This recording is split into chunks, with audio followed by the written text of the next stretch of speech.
Hi everyone, I am Janhavi Panwar. Welcome back to my YouTube channel, or if you people are new over here, then welcome to my YouTube channel. In this video, we're going to be learning idioms. Now, you want to sound natural in English, you want to sound confident in English, and you also want to sound very fluent in English, and you also want to sound like you're one of the best English speakers out there. So I've got y'all. Now, English is not only about, using daily life words that an average English speaker use.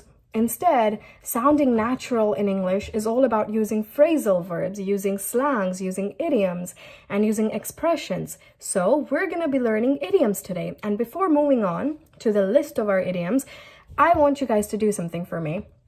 Now, what I'm going to need you to comment down below in the comment section idioms, but using your own examples. You're going to create a sentence and you're going to use the idioms that we're going to learn in this video. And now let's get started.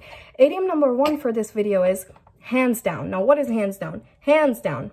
My hands are down, correct? But hands down means when you're 100% sure about something.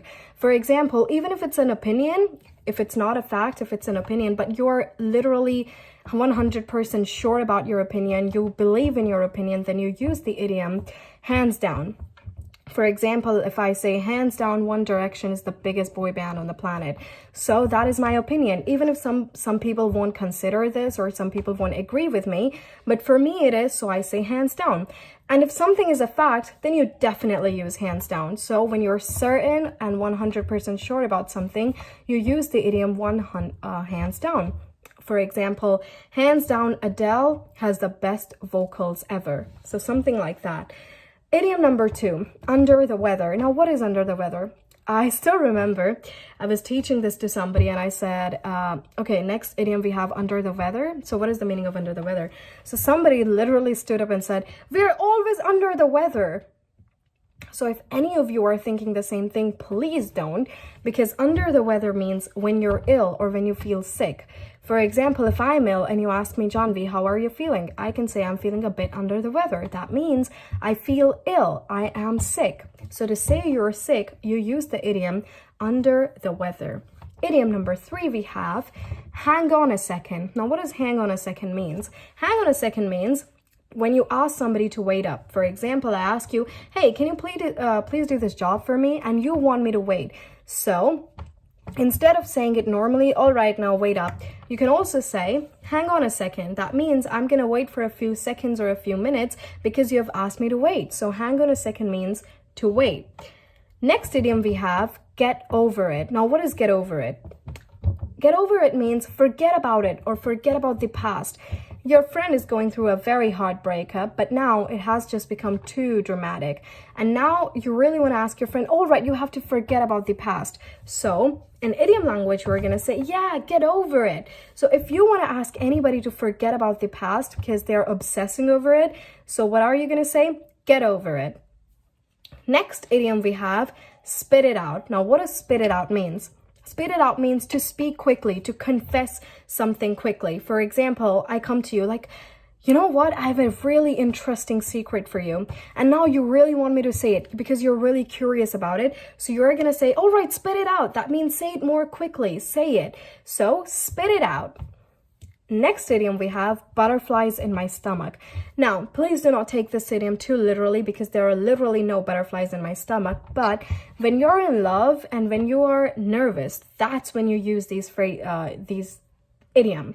So you see a girl or you see a boy and you feel something and all of a sudden your stomach has this really your stomach has notes in it and that kind of feeling.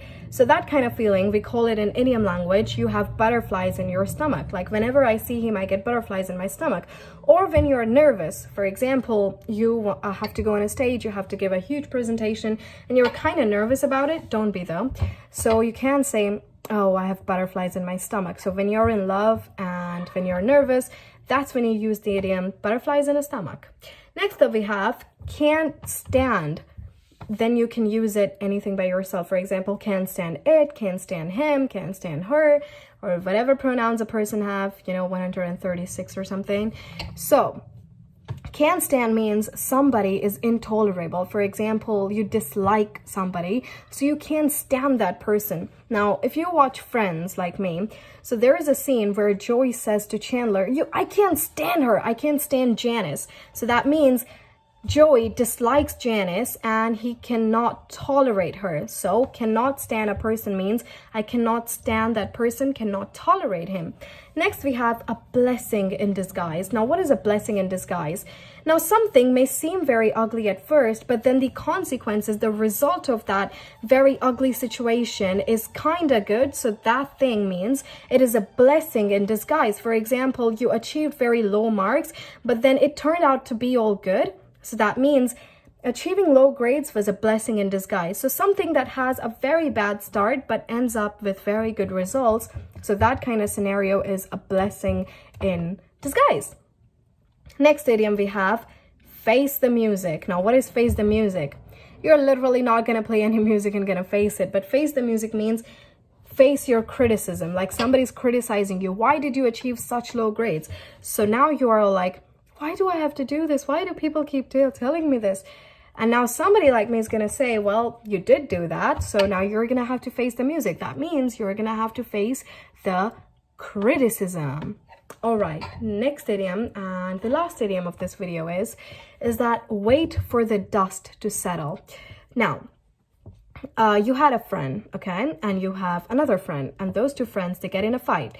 And now you really want to go and talk to another friend, and what a person like me is going to suggest? You wait for the dust to settle. That means you wait for things to calm down. So to wait for things to calm down, we say wait for things to settle. Wait for the dust to settle. So when you wait for things to calm down and to get back to normal, you're waiting for dust to settle down. And now we're done with this video. Now, as you people already remember, and if you don't, let me remind you again, I want you all in the comment section down below to use all of these idioms in sentences that you're going to create. So go right now and comment down below. And thank you so much, guys, for watching. I'm going to see you people in the next video. Until then, stay safe, everyone. Bye.